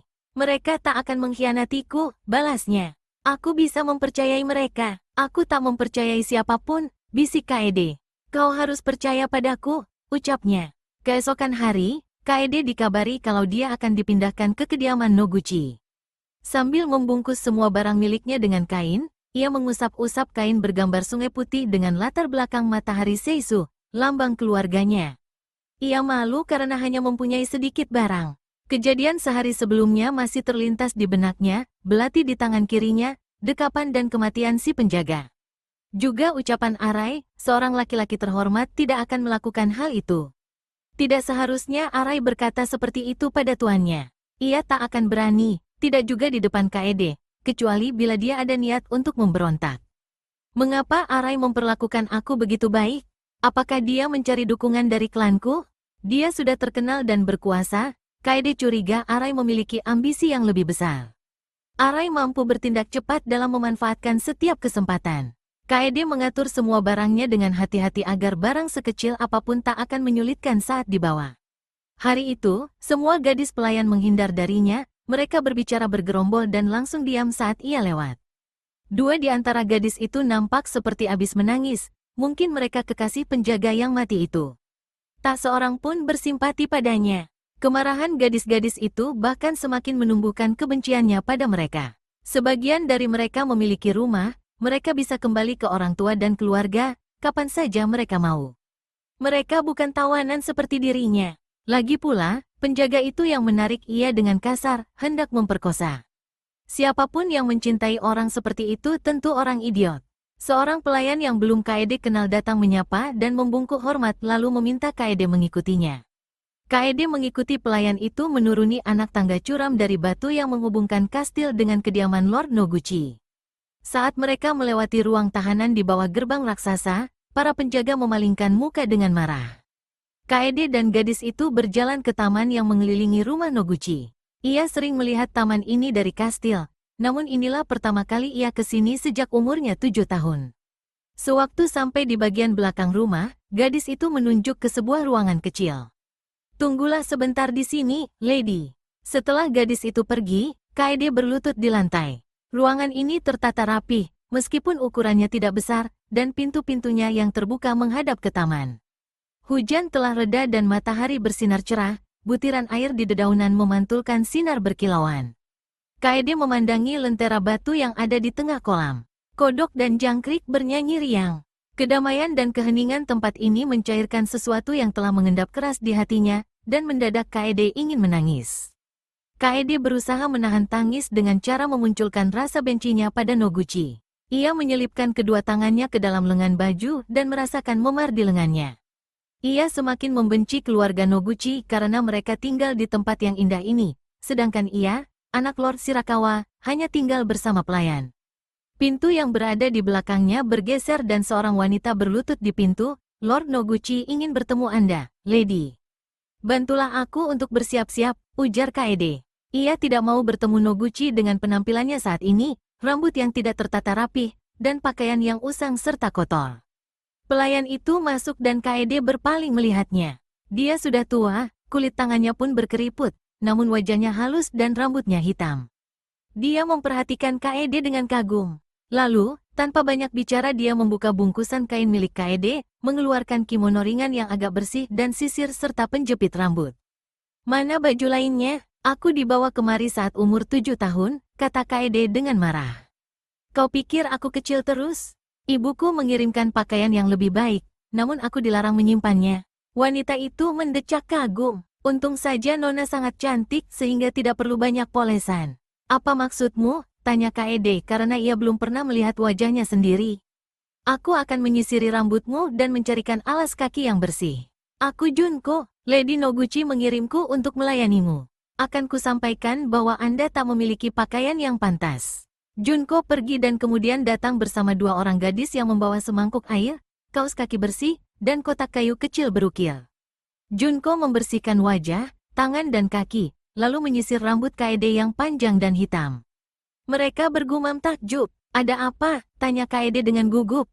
Junko membuka kotak kecil itu dan mengeluarkan cermin yang bulat. Di belakang cermin itu terukir motif bunga dan burung. Junko menggenggam cermin itu agar Kaede dapat bercermin. Kaede langsung terdiam saat melihat wajahnya. Perhatian dan kekaguman para wanita itu membuat Kaede agak percaya diri, namun rasa percaya dirinya langsung hilang ketika dia mengikuti Junko ke ruangan utama rumah ini. Ia pernah melihat Lord Noguchi dari jauh, saat kunjungan ayahnya yang terakhir. Ia tidak pernah menyukai Lord Noguchi, dan kini ia cemas saat akan menemuinya. Junko berlutut dan menggeser pintu lalu masuk sambil menyembah. Kaede melakukan hal yang sama. Alas lantai terasa dingin dan tercium bau rumput di musim panas. Di dalam ruangan, Lord Noguchi sedang berbicara dengan seseorang dan tidak memperhatikan kehadiran Kaede. Mereka sedang membahas soal pajak pertanian, tentang terlambatnya para petani membayar pajak. Tak lama lagi musim panen baru tiba, tapi petani belum membayar pajak panen yang sebelumnya. Orang yang diajak bicara kadang memberi komentar yang menenangkan Lord Noguchi dengan memberi alasan cuaca yang sering berubah, musim angin topan yang sebentar lagi tiba, pengabdian para petani, dan kesetiaan para penyewa tanah dan Lord Noguchi akan menggerutu, kemudian diam beberapa saat, lalu mulai mengeluhkan hal yang sama lagi. Akhirnya Lord Noguchi diam lagi. Salah seorang kepercayaannya mendehem sekali dua kali. Lord Noguchi memberi perintah dan orang itu pun mundur dengan berlutut ke pintu. Lord Noguchi mendekati Kaede yang tak berani mengangkat kepalanya. Panggil Arai, perintahnya. Sepertinya dia telah merencanakan semua ini. Kini dia akan berbicara padaku, pikir Kaede, tapi ternyata Lord Noguchi hanya diam membisu. Kaede tetap diam tak bergerak. Setelah cukup lama menunggu, Kaede mendengar Arai yang masuk ke ruangan dan melihat Arai menyembah di sampingnya. Lord Noguchi juga tidak mengacuhkannya. Dia menepuk tangan dua kali dan beberapa orang segera masuk. Kaede merasa seakan-akan mereka hendak menginjak-injak dirinya saat melewati dirinya. Ketika memandang sekilas ke mereka dari samping, ia tahu kalau kedudukan mereka cukup penting. Ada yang memakai lambang Noguchi di kimononya, dan ada juga yang memakai lambang Tohan, gambar daun oak berhelai 3. Ia yakin mereka akan dengan senang hati menginjak-injak dirinya, seakan-akan ia adalah kecoa. Kaede bersumpah tidak akan membiarkan orang-orang Tohan dan Noguchi melukai dirinya. Orang-orang itu duduk di atas alas lantai. Lady Shirakawa, akhirnya Lord Noguchi berkata, "Duduklah." Saat Kaede melakukan perintah Lord Noguchi, Ia merasa semua laki-laki di ruangan itu menatapnya. Semua orang nampak tegang, ada sesuatu yang tidak ia pahami. Sepupu, kata Lord Noguchi, ada nada keheranan dalam suaranya. Kuharap kau baik-baik saja. Terima kasih atas kepedulian Anda, aku baik-baik saja, balas Kaede dalam kalimat sopan walaupun kata-kata yang diucapkan terasa seperti racun yang membakar lidahnya. Ia merasa rapuh di dalam ruangan ini, satu-satunya perempuan di antara laki-laki yang kuat dan kejam. Ia mencuri pandang ke Lord Noguchi dari bawah bulu mata. Bagi Kaede, wajah itu adalah wajah orang yang pemarah, lemah dan bodoh. Wajah yang penuh dengan kebencian. Ada kejadian yang tidak menyenangkan di pagi ini, kata Lord Noguchi. Kesunyian kian mencekam. Arai telah menceritakan kejadiannya. Kini aku ingin mendengar langsung darimu. Kaede menyembah dengan gerakan lambat, pikirannya berpacu dengan cepat. Saat ini ia yang menguasai nasib Arai. Dan Lord Noguchi tak lagi memanggilnya kapten, sebagai tanda penghormatan. Apakah dia mencurigai kesetiaan Arai? Apakah dia tahu kejadian yang sebenarnya? Jangan-jangan ada pengawal yang berkhianat? Jika membelanya, apakah kami berdua justru akan masuk dalam jebakan? Arai adalah satu-satunya orang di kastil ini yang memperlakukan aku dengan baik, pikir Kaede. Aku tak akan mengkhianatinya. Lalu Kaede duduk dan berkata sambil menunduk, ia berkata dengan nada yang meyakinkan. Aku ke ruang penjaga di kastil untuk menyampaikan pesan kepada Lord Arai. Lalu aku mengikuti dia turun, dia dibutuhkan di istal. Pengawal di gerbang menghalang-halangiku. Saat aku menjauh, dia menangkapku. Kaede memperlihatkan memar di lengannya, bekas jari-jari penjaga tampak merah keungu-unguan di kulitnya yang putih pucat. Aku berteriak. Mendengar teriakanku, Lord Arai datang menolong. Ia kembali membungkuk. Aku berhutang padanya dan juga pada Anda, tuanku, karena telah melindungku. Ia menunggu dengan kepala di lantai. Gerutu Lord Noguchi. Suasana menjadi hening. Beberapa serangga berdengung di sore yang panas ini. Keringat membasahi alis para laki-laki yang duduk diam tak bergerak. Kaede bahkan mampu mencium bau keringat mereka yang seperti bau binatang, dan ia merasakan keringat yang menetes di dadanya. Ia menyadari bahaya yang ia hadapi. Andai ada penjaga yang membuka rahasia soal belati yang tertinggal dan ada seorang gadis yang menggenggam belati itu. Kaede langsung membuang pikiran itu jauh-jauh, takut ada yang bisa membaca pikirannya. Akhirnya Lord Noguchi berkata seperti tidak terjadi apa-apa, bahkan terkesan setuju, bagaimana dengan kudanya, Kapten Arai? Arai mengangkat kepala untuk bicara. Suaranya tenang, masih sangat muda dan berpenampilan menarik. Kuda itu berasal dari peternakan yang bagus dan mudah dijinakkan. Mendengar itu, semua orang gembira. Kaede merasa bahwa mereka sedang menertawai dirinya, dan darah berdesir di pipinya. Kau memiliki banyak keahlian, Kapten, kata Lord Noguchi. Sungguh menyesal bila kami harus kehilangan semua keahlianmu, tapi kurasa istri dan anak-anakmu mungkin butuh perhatian untuk sementara, sekitar setahun atau 2 tahun. Lord Noguchi, Arai membungkuk tanpa menunjukkan reaksi apapun. Bodoh sekali Lord Noguchi ini, pikir Kaede. Ingin aku yakinkan dia agar Arai tetap di sini, agar dapat kuawasi. Mengirim Arai ke sana hanya akan memberinya kesempatan untuk memberontak. Arai mundur keluar, tanpa menoleh ke arah Kaede. Mungkin Noguchi berencana untuk membunuh Arai saat dia pulang, pikir Kaede dengan sedih. Aku tak akan bertemu dia lagi. Suasana tegang agak mencair setelah Arai pergi. Lord Noguchi mendehem untuk menjernihkan tenggorokannya. Para prajurit berganti posisi, menyamankan kaki dan punggung. Kaede merasakan mata mereka tetap menatapnya. Memar di tangannya dan kematian penjaga telah membangkitkan gairah mereka. Mereka tidak ada bedanya dengan si penjaga yang mati. Pintu di belakangnya terbuka, dan pelayan yang mengantarnya dari kastil ke kediaman Lord Noguchi datang membawa teh. Dia melayani semua orang dan ketika hendak keluar, Lord Noguchi membentaknya. Pelayan itu membungkuk dengan bingung, lalu menyiapkan secangkir teh untuk Kaede. Kaede minum teh sambil menunduk, mulutnya terasa kering hingga sulit menelan. Arai telah diasingkan sebagai hukuman, bagaimana dengan dirinya? Lady Shirakawa, telah bertahun-tahun kau bersama kami. Kau adalah bagian dari rumah ini. Kau telah berjasa padaku, tuanku, balasnya. Tapi kurasa kesenangan yang terjadi antara kau dan keluarga ini tidak akan berlangsung lama. Aku telah kehilangan 2 anak buahku karenamu. Aku tidak yakin bisa menahanmu lebih lama lagi. Dia tertawa perlahan diikuti dengan tawa para laki-laki. Dia akan mengirimku pulang? Harapan palsu mendebarkan hatinya. Kau sudah cukup umur untuk menikah. Semakin cepat semakin baik. Akan kukabarkan pada orang tuamu siapa calon suamimu. Kau akan tinggal bersama istriku hingga hari pernikahanmu.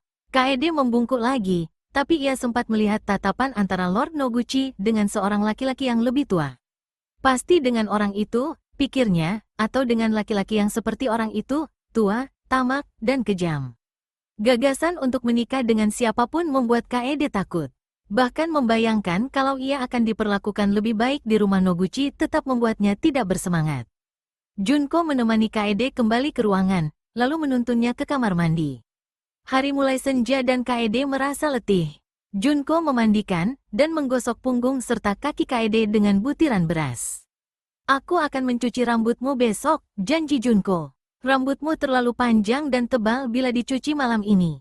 Sulit kering dalam waktu singkat, dan kau pun akan kedinginan. Lebih baik aku mati kedinginan, kata Kaede. Itu yang terbaik untukku. Jangan berkata seperti itu, tegur Junko seraya membantu Kaede masuk ke bak mandi untuk berendam di air hangat. Kau akan memiliki hidup yang indah. Kau sangat cantik, kau akan menikah dan mempunyai banyak anak. Dia mendekatkan mulutnya ke telinga Kaede dan berbisik, Kapten Arai menyampaikan rasa terima kasih karena kau telah membelanya. Dia menyuruhku melindungimu. Apa yang bisa dilakukan wanita di dunia laki-laki ini? Pikir Kaede. Perlindungan macam apa yang kami punya? Apakah ada yang dapat menjagaku? Kaede teringat bayangan wajahnya di kaca dan tak sabar ingin melihatnya lagi. Setiap sore selalu ada burung bangau yang datang ke taman, mengapung bak hantu kelabu di kolam, melipat tubuhnya dengan cara yang menakjubkan, dan berdiri di kolam yang sedalam paha, tenang tidak bergerak layaknya patung Jizo. Di kolam itu ada banyak ikan mas merah keemasan yang sering diberi makan oleh Lord Otori, walaupun ikan itu nampak terlalu gemuk untuk selalu diberi makan.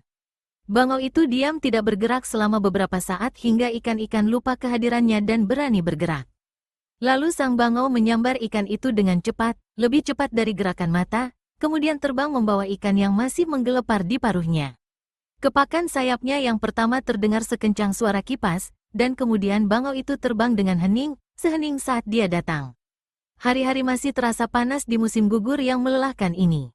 Di satu sisi kau tidak sabar menanti semua ini berakhir, namun di sisi lain kau tidak ingin semua ini berlalu karena hawa panas yang menusuk ini adalah penghujung musim. Sebulan sudah aku di rumah Lord Otori. Musim panen telah berlalu, banyak tumpukan jerami kering di sawah dan di sekitar rumah petani. Lili merah musim gugur mulai layu. Buah persimmon menguning, daunnya mulai rapuh berguguran, dan kulit chestnut terserak di jalan, memuntahkan isinya yang mengkilap. Bulan purnama musim gugur datang dan pergi. Chiyo meletakkan chestnut, jeruk, dan beras di kuil sebagai persembahan. Aku ingin tahu apakah ada orang yang melakukan hal serupa di desaku saat ini.